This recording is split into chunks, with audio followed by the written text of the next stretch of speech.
Endapo kuyasikia maneno yako Mungu, lile ambalo Mungu umelikusudia likapata kutimia katika maisha yetu. Asante kwa usikivu mzuri kabisa. Asante kwa kila anayesikia kutokea sasa. Ukaufunike mkutano huu kwa damu ya Yesu Kristo, ili kila mmoja Mungu wa mbinguni akakipokea kile kipawa kizuri ulichotupatia, ambacho Mungu wa mbinguni maadui hawataweza kutugusa. Asante kwa sababu wiki hii ni ya baraka kwetu. Ni katika jina la Yesu Kristo Mwokozi, uwanja mzima tuseme amen. Hebu nisaidie kumpigia Yesu makofi mazuri. Haleluya. Na sio vibaya kama utanisaidia kumsalimia ile jirani yako, mwambie shalom. Salimia wawili watatu kuonyesha furaha.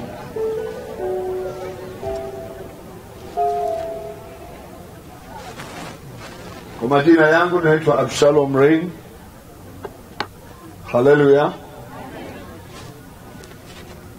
Na ni mhubiri wa habari njema za Yesu Kristo. Kikubwa kabisa katika wiki hii, napenda nifungue maandiko kuhusu mapenzi ya Mungu yanayosema yametimia. Mapenzi ya Mungu yametimia. Ikiwa kama utataka kujua, usikose wiki hii. Watu wengi wanapenda kutafuta kujua mapenzi ya Mungu, lakini nitakachosema katika wiki hii, katika siku 7, nitazungumza juu ya mapenzi ya Mungu yametimia. Sema na mimi amen. Hebu ongea kama mtu mwenye afya, sema amen. Rudia pamoja na mimi, sema mapenzi ya Mungu yametimia. Ninajua wazi sehemu kubwa ya watu hawajawahi kujua kwamba Mungu ameshafanya kila kitu na amepumzika na hafanyi kazi tena. Sikilize tu kwa makini. Haleluya. Sema amen, amen. Kuna watu wamefikiria, nafikiri kofia yangu umeiangalia. Bwana Yesu asifiwe. Nimevaa tu makusudi unielewe mimi ni nani. Haleluya. Mimi ni Mwisraeli na ni asili yangu kuvaa. Nitakuja kueleza kwenye wiki hii maana yake nini hii kofia. Bwana Yesu asifiwe sana. Ila niseme hivi, kuna asili ya watu wengi wanatafuta kuyajua mapenzi ya Mungu, na sio vibaya kutafuta kuyajua mapenzi ya Mungu, lakini asilimia kubwa wanajua Mungu hajamaliza kutenda kazi. Mimi naweza nikasema hivi, katika wiki hii tutakachokifunua zaidi ni kuangalia, je, Mungu anafanya kazi au amepumzika au hafanyi lolote, na kama ameshafanya amefanya kitu gani, na ikiwa ameshafanya, je, Mungu atadaiwa kwamba hajafanya? Bwana Yesu asifiwe. Ulimwengu wa leo, ukiwa katika kundi kubwa la wasioelewa, utafikiri ya kwamba Mungu amenyamaza, Mungu hayupo. Lakini napenda niseme kiuhakika kabisa, hapa nje sijui kama nitakuwa kama mwalimu au mwinjilisti, lakini uinjilisti pia ni lugha nzuri.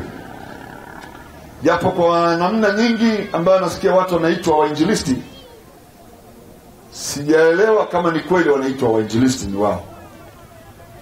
Kuwa mwinjilisti maana yake kuwa malaika apelekaye habari njema. Ndio tafsiri ya neno uinjilisti. Amen.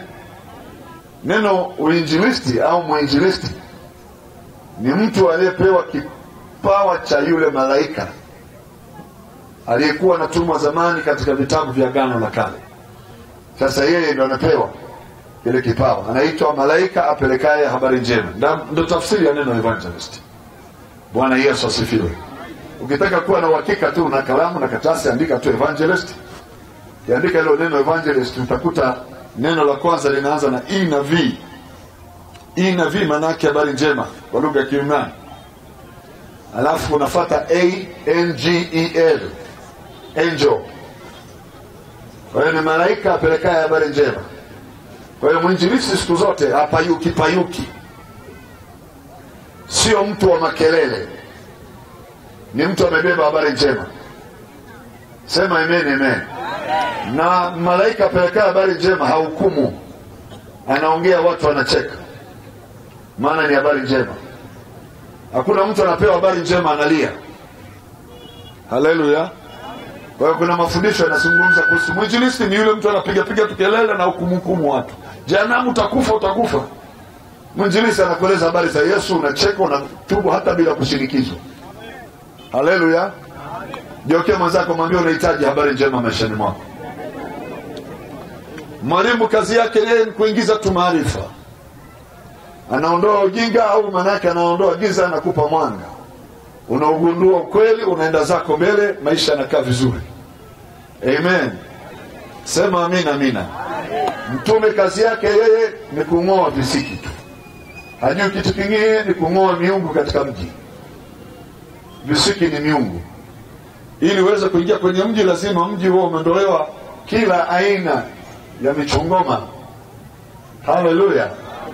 Ili huduma zingine zikija zikute udongo umeshakuwa mzuri. Nabii ni msemaji wa habari ya mambo yatakayokuja. Haleluya. Ni mnenaji wa mambo yajayo. Yeye ukimtaka sasa hivi akwambie cha leo hana, atakwambia cha kesho. Haleluya. Sema amen, amen. Mchungaji ni kuangalia wale waliokwishaamini. Kazi yake ni kuhakikisha kwamba mbwa mwitu haingii kwao, walinda na kuwachunga. Tumpigie Yesu makofi mazuri kabisa. Sasa sijui kama mtanisikiliza katika kundi gani. Amen. Sana mimi sio nabii. Mimi ni mwalimu. Na naweza nikasimama kwenye kote la mwinjilisti. Amen. Sema amen. Mwalimu ndiye anayewafundisha hao wengine wote. Hata mitume wanafundishwa na mwalimu. Imekata. Haleluya. Haleluya. Mchungaji anafundishwa na mwalimu. Chaitwa mwalimu basi ni mwalimu. Hakuna ubishi. Maana anajua vingi. Na unaweza kaweka kitu ndani ya mtu na akaelewa, akashangaa kwamba ile Biblia ndio ile analisoma kila siku, lakini mbona alikuwa haielewi. Haleluya. Sasa naomba niseme ya kwamba Mungu mapenzi yake yameshatimia. Naomba chukua hiyo lugha tu, iweke ndani ya moyo wako. Wewe unaweza ukafikiri Mungu hajatimiza. Na ukifikiri hivyo utakuwa unafikiri kibinadamu, kwa sababu ya mambo mawili matatu. Moja, inaweza kawa umelelewa na elimu ya kinabii. Ukilelewa sana kwenye elimu ya kinabii, maana yake utakuwa bado unasubiri unabii utimie. Amen. Ndio maana yake naomba vyombo vitengenezwe vizuri. Sitaki sana speaker ikate kwa sababu na rekodi hapa. Nachukua mafundisho haya kwa sababu hatuwezi kufanya mkutano bila kuchukua mafundisho. Naomba mweke vyombo vizuri. Inashika. Bwana Yesu asifiwe. Sema amen, amen. Kwa hiyo naomba Mungu anipe neema niseme na wewe unielewe. Amen. Niseme na wewe unielewe. Nikitoa picha ya kwanza, nianze kutoa picha au ramani. Kwa nini nasema mapenzi ya Mungu yametimia? Amen. Nitazungumzia Agano la Kale. Mimi ni mwalimu wa Agano la Kale na ni mwalimu wa Agano Jipya. ninalijua agano la kale liko ndani ya damu, kwa sababu ndio nimelifahamu kupitia wazazi wangu. Wazazi wangu ni Wayahudi, kwa hiyo ninaelewa elimu ya agano la kale vizuri. Bwana Yesu asifiwe. Sema amina. Amina. Sema tena amina. Nataka nimlete Mungu aliyetimiza, ili tusimdai jambo, ili tusimlalamikie, ili tusiseme Mungu hajafanya, ili tusije tukasema Mungu amechelewa. Haleluya. Amen. Katika mfumo wa kibibilia, agano la kale na agano jipya, Biblia inasema tumejengwa juu ya msingi wa mitume na manabii. Ili kusema hivi, tumejengwa juu ya vitabu viwili, sio juu ya mtu. Vitabu viwili, agano la kale manabii na agano jipya mitume.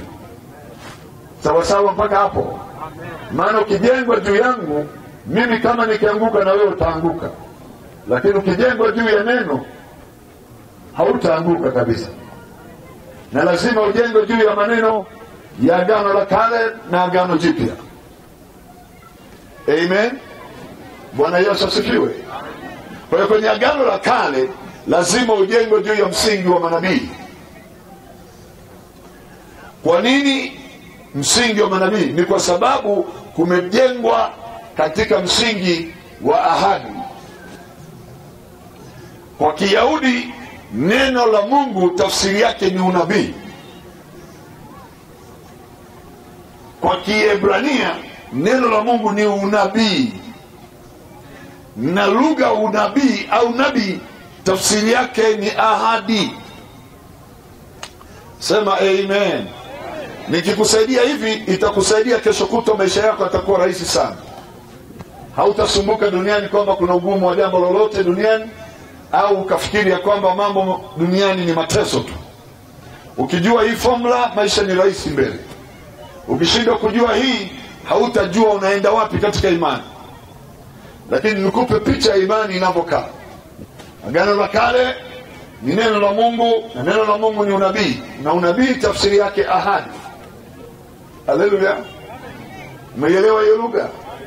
Agano jipya sio ahadi, na agano jipya sio neno la Mungu, ni neno la Kristo.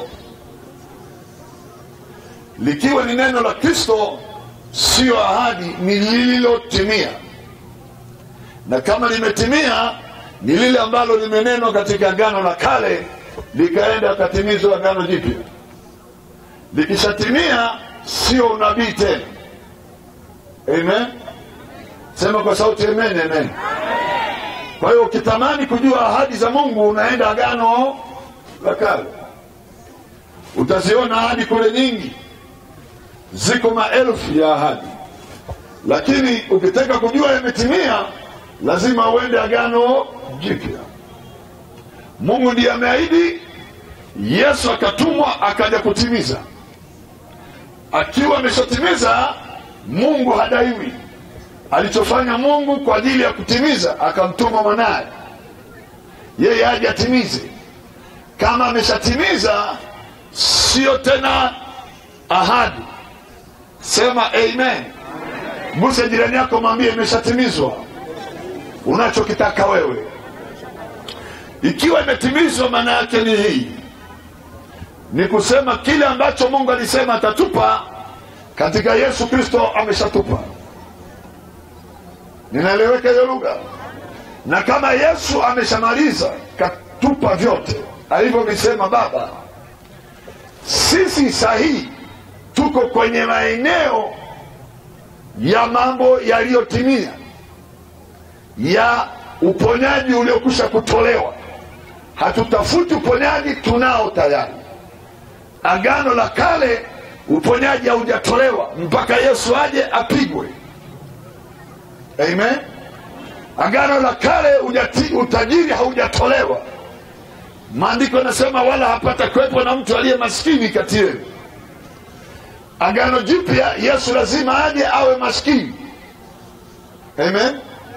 Anazaliwa na mwanamke maskini katika kijiji cha Nazareti, mzaliwa.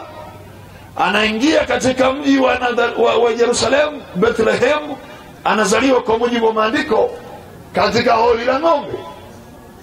Azaliwa kwenye kiwango cha maskini yoyote duniani.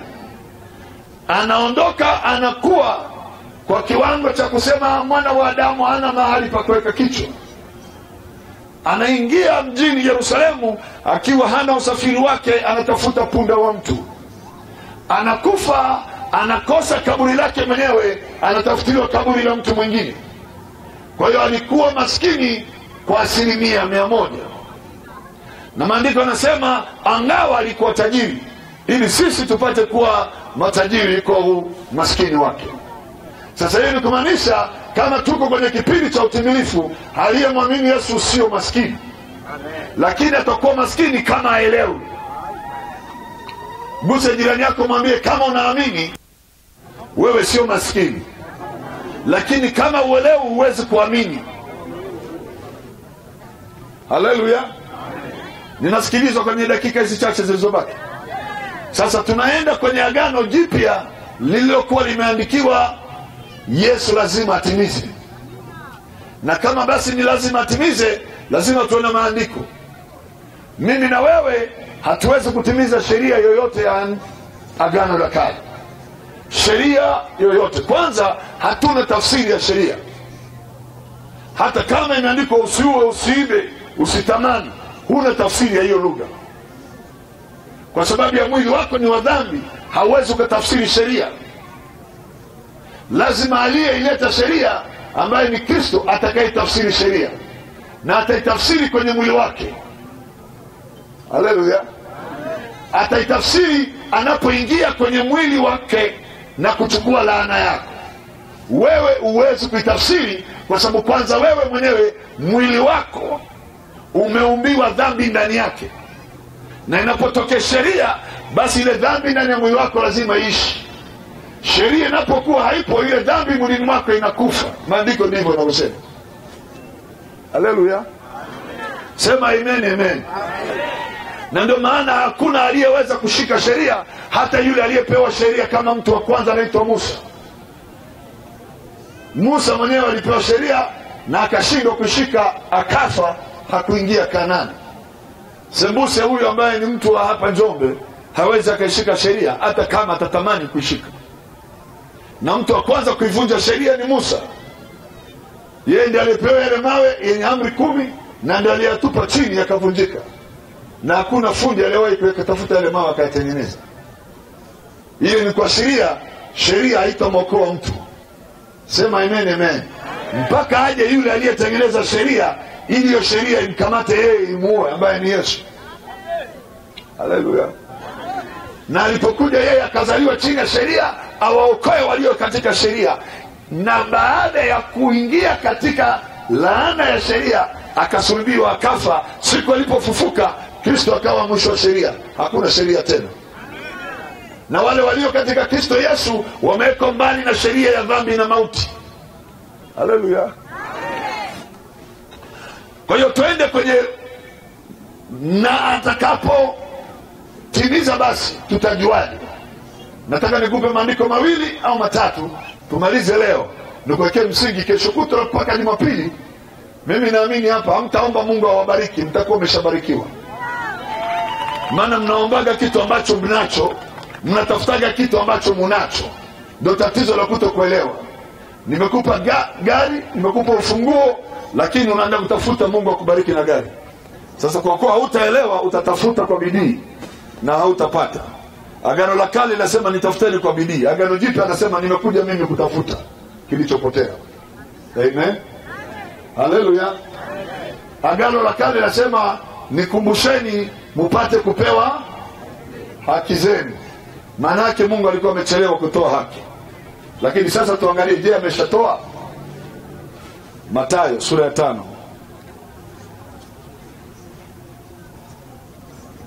Biblia ni kitabu kizuri, sema amen, amen. Lakini usipokijua kinaweza kikakuconfuse mpaka ukafa wewe ni maskini. Ukafa na madeni na watoto hawajaenda shule.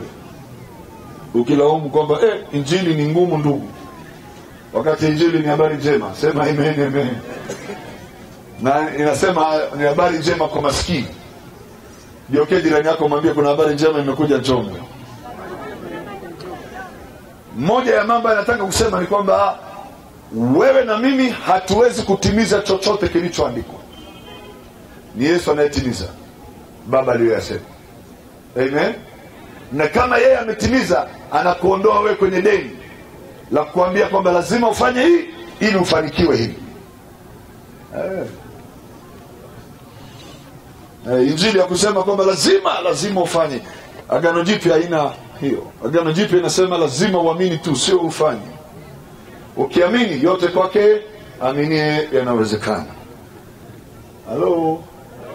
Hebu sema na yaweza mambo yote. Hiyo ndio lugha ya Agano Jipya. Sema tena, ninayaweza mambo yote.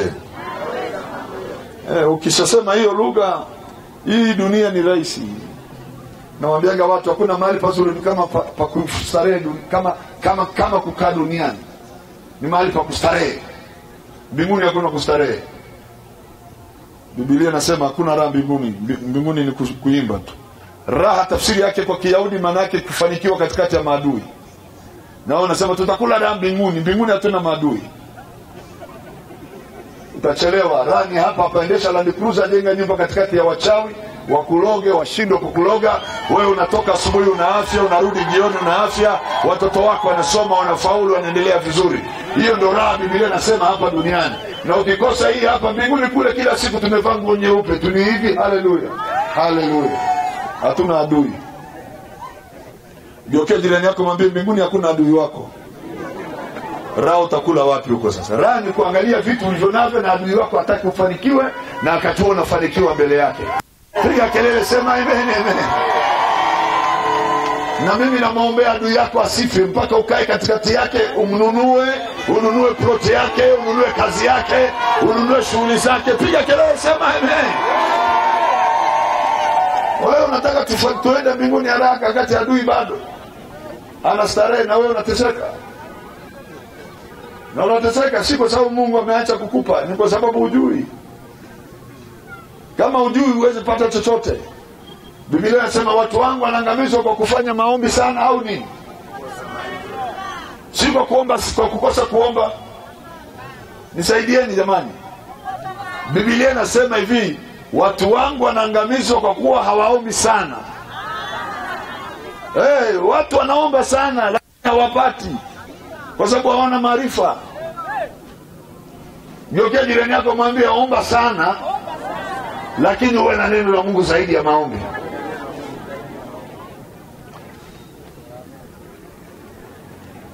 Haleluya. Sema amen. Maandiko yanasema mnapotea kwa sababu hamyajui maandiko. Si kwa sababu hamjui kusali sala Baba yetu uliye mbinguni.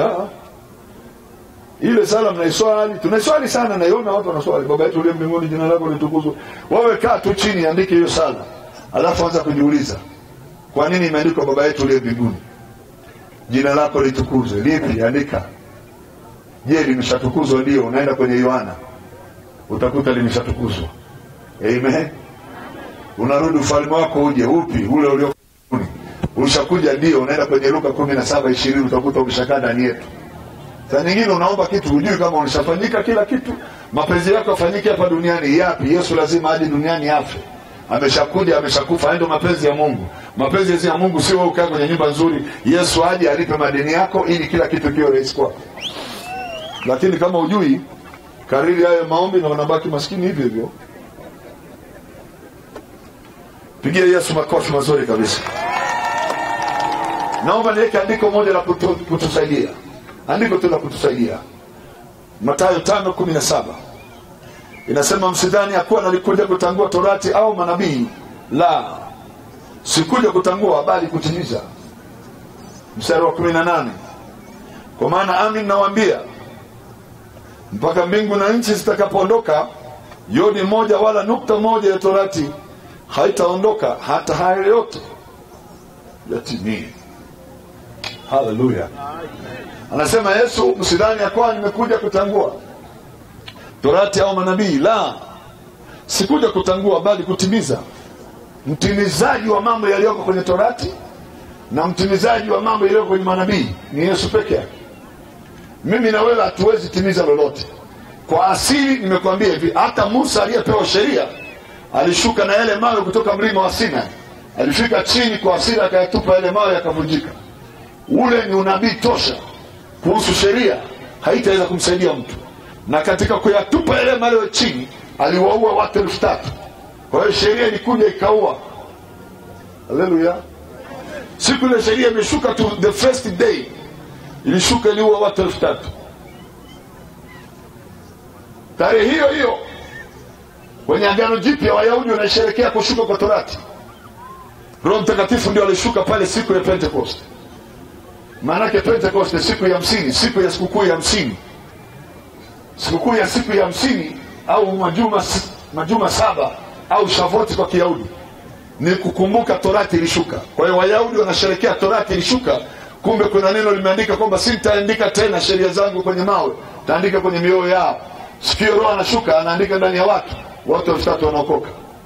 Kwa hiyo huko Agano la Kale mambo yaliwekwa kama picha au ahadi au unabii ili yatimizwe Agano Jipya. Yanaenda kutimia Agano Jipya, Roho anawisha, andiko linaua. 3,000 wanakufa kwenye Torati, 3,000 wanaokolewa kwenye Kristo Yesu. Mpigie Yesu makofi mazuri kabisa. Sema amen, amen. Tukiingia kwenye agano la Kristo tunaingia kwenye agano la utimilifu. Tukiingia kwenye Agano Jipya tunaingia kwenye agano ambalo Mungu amefanya pasipo sheria. Amekuponya pasipo sheria. Agano la Kale lilikuwa linaitwa Torati na unabii. Torati ni sheria kwa lugha ya Kiswahili. Na kama ni sheria, sheria yenyewe ilikuwa ni ngumu, hakuna aliyeweza kuitenda. Na ilivyokuwa ngumu zaidi ni pale Musa alipokuwa ameitoa sheria na kwa kiapo. Haleluya. Akawaambia wana wa Israeli katika Torati, Kumbukumbu ya Torati 27 mstari wa 26. Na alaaniwe mtu yoyote asiyeweka imara maneno ya Torati hii kwa kuyafanya. Na watu wote waseme amina. Wakasema amina. Musa akawashika watu wote. Haleluya. Nasikia hiyo lugha ninayotamka. Nisikilize tena vizuri Musa alivyosema. Kumbukumbu ya Torati 27:26. Iandike kama unaiandika. Inasema, na alaaniwe mtu yoyote asiyeweka imara maneno ya Torati hii kwa kuyafanya. Na watu wote waseme amina. Ndio Musa alivyosema. Na watu wote waseme, na wakasema amina. Kuangukia sura ya 28 ya orodha hizo hapo. Torati 28:15. Kwanza mstari wa kwanza mpaka mstari wa 14, baraka. Utabarikiwa ingiapo, utabarikiwa utokapo, utabarikiwa uzao wako, utabarikiwa kondoo zako, utabarikiwa. Mstari 14 baraka zimeisha. Ndio Musa sio mtu wa kawaida. Haleluya. Haleluya. Hapo anaanza na 15. Usiposikiliza sauti yake kwa bidii na kuifanya yale anayoamuru, laana anaanza kuzileta hapo. Talaaniwa mjini, talaaniwa mashambani, talaaniwa Njombe, talaaniwa Dar es Salaam. Talaaniwa asubuhi, talaaniwa mchana, akaziingiza laana mistari 54. Ujue Musa ni jeuri. Baraka ni mistari 14, laana mistari 54. Sasa laana iongeaji inakujaga kimya kimya. Umeacha kuzitenda zile sheria, na sheria za Musa ziko 613. Za Torati ziko 613. Piga hesabu, ukikosea moja imekula kwako. Laana hizo zote zitakujilia na kukupata. Huna haja kutafuta mchawi. Maana kama uko kwenye sheria au uko kwenye utimilifu, laana lazima zitakupata tu. Lazima usipoingia ndani ya Yesu, usipoingia ndani ya Agano Jipya, laana zitakupata tu. Ndio maana utakuta siku hizi sukari imejaa katikati ya mji. Pressure zipo katikati ya mji, watoto wadogo tu. Familia nyingi maskini, watu wanasema unajua sisi maskini tangu kuzaliwa. Ni laana hiyo. Ili utoke huko unaingia katika Kristo Yesu, unaingia kwenye Agano Jipya. Warumi 10 mstari wa 4 anasema Kristo ni mwisho wa sheria. Finished. Ikishakuwa Yesu ni mwisho wa sheria, laana haipo tena. Magonjwa hayapo tena, maana yako kwenye Torati hai. Haleluya. Sema amen, amen. Na kama ziko kwenye Torati na Kristo ni mwisho wa Torati, ni mwisho wa sheria, sasa kwa nini tuishi kwenye laana tena? Sasa Kristo inabidi aingie kwenye laana yako. afanyike laana ili wewe upate kuingia kwenye baraka. Anaanza kufanyika laana sio Golgotha, anafanyika kwanzia laana tumboni kwa mwanamke. Haleluya. Anaingia tumboni mwa mwanamke, anakaa miezi 9. Watu wengi hawajui miezi 9 Yesu alikuwa anafanya nini. Unabaki kuomba maombi, uniombee mwanangu anakosa, anashindwa, anakosa afya. Hayo ni maombi ya watu wasiojua kwamba Yesu alikaa kwenye tumbo miezi 9. Niombe mwanangu aolewe, amepita umri. Niombe sijawahi kuzaa. Hayo yote ni maombi ambayo yanatamkwa na watu ambao hawajui neno. Ukishajua neno Yesu alikaa tumboni miezi 9, mtoto wako hawezi kukosa chochote. Haleluya. Wala hapata kuwepo na aliyetasa wala atakayeharibu mimba, hakuna. Lakini kwa kuwa mjui, basi Yesu aliingia tumboni akatoka, wale wao hujui faida yake. Unabaki kusema Mariamu alibarikiwa kuliko wanawake wote. Hujui Biblia inachokiongea. Yoke jirani yako muulize, una watoto wewe? Sasa kawaida usipojua haya mambo, Mungu akinisaidia nitasema yote. Haleluya. Mimi nakwambia haiwezekani mwanamke akawa tasa duniani forever akishamwamini Yesu. Haitakai itokee forever, haitokei. Wala hahitaji maombi. Eti maombi ya kuombewa azae, haiwezekani. Kwa nini aombewe? Kristo hakuingia tumboni kwa mwanamke, aliingia kufanya nini? Alienda kukaa tu, hana kazi. Yule ni Mungu. Biblia inasema hapo mwanzo palikuwa neno, naye neno alikuwa kwa Mungu, naye neno alikuwa Mungu, naye neno akafanyika mwili. Wapi? Tumboni. Wagalatia 4:4 anasema unao timilifu wakati ulipotimia. Mungu akamtuma mwanae, akazaliwa na mwanamke. Hakuzaliwa tena na Mariamu. Baada ya hapo akutamkwa Mariamu, akazaliwa na mwanamke, ili awaokoe hao walio chini ya sheria, ambao laana zinawatesa. Sasa chini ya mwanamke lazima umpate mwanamke yote aliyoko katika nyumba yako. Yesu aliingia kwa huyo mwanamke. Piga kelele, sema amen. Usipoiona hiyo utaanza kufikiria tu, unajua nina ugonjwa wa wanawake, unajua huku kuna fibroid, sijui siwezi zaa, mirija imefunga. Haiwezekani. Nikisikiliza hizo elimu nashindwa kuelewa hao watu ni Wakristo au wapagani. Nina wanawake zaidi ya 7,200 walishawahi kunifuata wakiniambia ni matasa.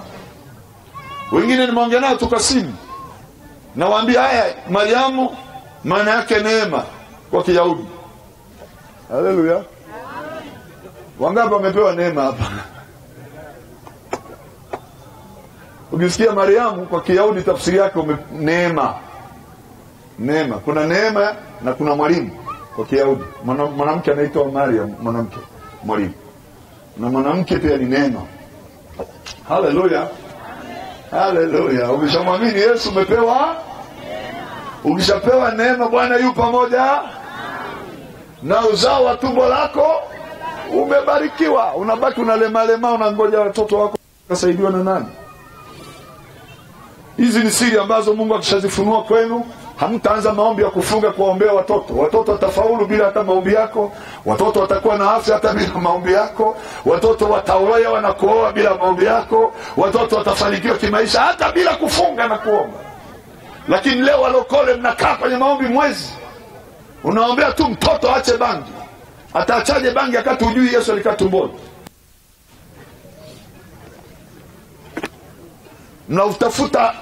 Mnautafuta haki yenu kwa mateso. Mnatafuta haki yenu kwa tabu, kwa maumivu, kana kwamba Kristo hakufanyika. Hiyo ndio shida. Na ndio maana nimeuliza hapa, je, Yesu alisema kwamba mlipotea kwa sababu hamjui maombi? Mnajua maombi, mnaomba sana, hata mimi nawasifu. Jokia jirani yako mwambie unajua kuomba sana.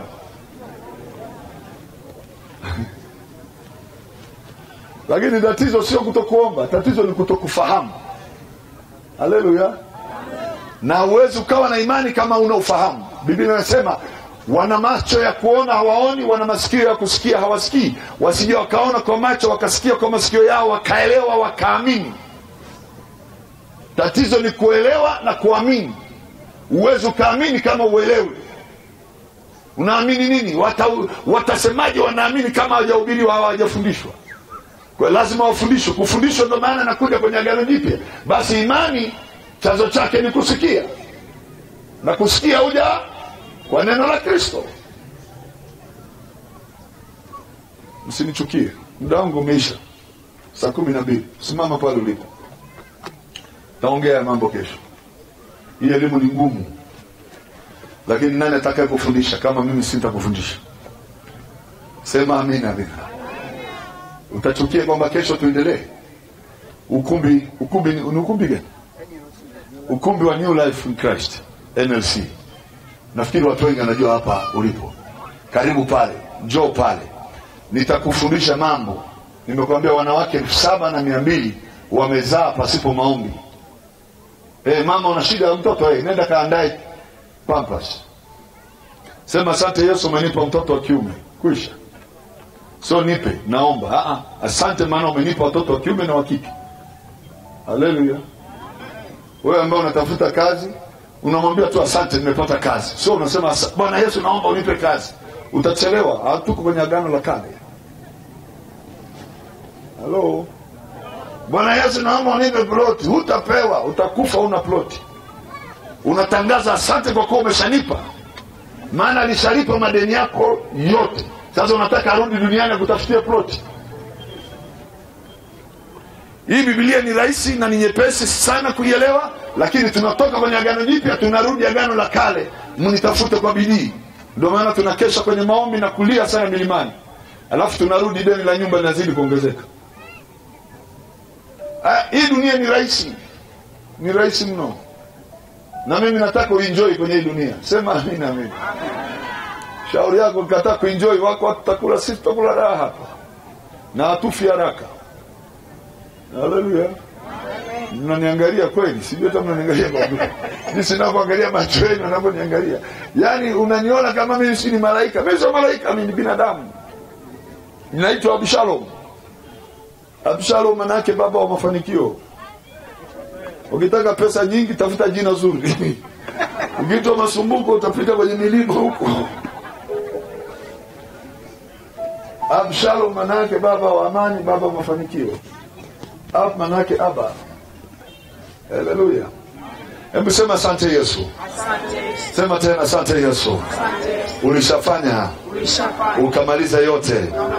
Na sina deni lolote ninalodaiwa kwa habari ya afya, uchumi, amani, kuishi ile. Sidaiwi na chochote kinachozungumza kutoka kuzimu, kutoka kwa maadui. Sidaiwi na laana, wala sidaiwi na magonjwa, sidaiwi na umaskini. Mimi ni mshindi na zaidi ya kushinda. Tangu sasa hakuna kuwepo chochote kitakachonisumbua. Umeniweka huru, nimekuwa huru kweli. Nimetoka mautini, nimeingia uzimani.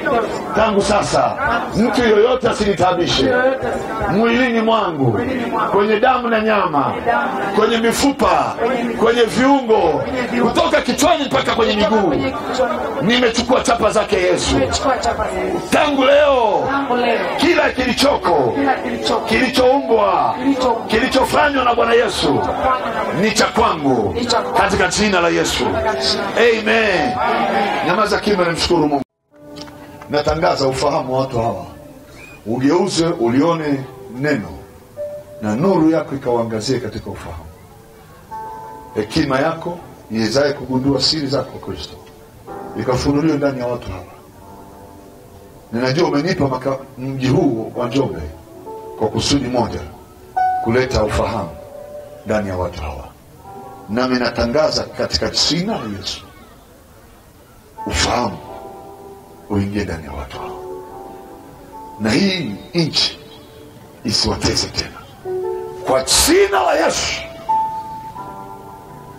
Pepo asije wakawateza watu hao tena kwa jina la Yesu.